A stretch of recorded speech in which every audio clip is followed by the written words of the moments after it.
అన్ని చేసిన ఒక్కటే మిగిలిపోతుంది, ఆడవాళ్ళకి నెలకి 1500. అది చెయ్యాలంటే ఆంధ్రాని అమ్మాయి ఇంకా ఆలోచించేస్తుంది.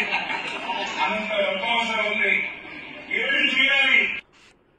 చూశారు కదా, రాష్ట్ర మంత్రి మాజీ తెలుగుదేశం అధ్యక్షుడు అచ్చెన్నాయుడు గారు చెప్తుంది, ఆడవారికి నెలకి 1500, సంవత్సరానికి 18,000 ఇస్తానని ఎలక్షన్ ముందు చంద్రబాబు నాయుడు గారు ఇచ్చిన వాగ్దానం.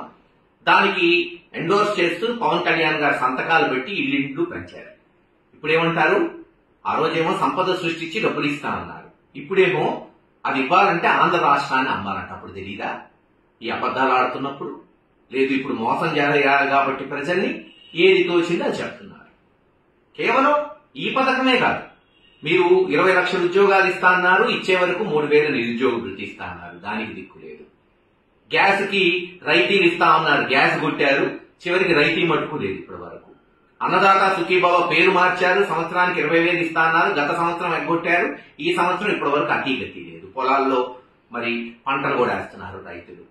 చివరికి అమ్మఒడి పేరు మార్చి 80 లక్షల మంది విద్యార్థులుంటే ఒక 50 లక్షల మందికి ఇచ్చారు, వాళ్ళు తిట్టుకుంటున్నారు మిగిలిపోయిన వాళ్ళు.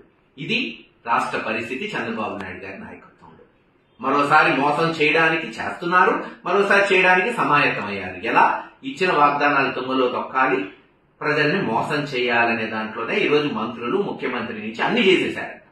అసలు 10% కూడా చేయకుండా అన్ని చేసేశారని ఈరోజు స్పష్టంగా ప్రజల సమక్షంలో అబద్దాలు చెప్తున్నారు. కానీ బాధ్యత కలిగిన ప్రతిపక్షంగా జగన్మోహన్ రెడ్డి గారి నాయకత్వంలో ఖచ్చితంగా ఎండగడతాం, ప్రజల పక్షాన నిలబడతాం. వాళ్ళు ఇచ్చిన హామీలు నిలబడే వరకు మా పోరాటం ఆగదు.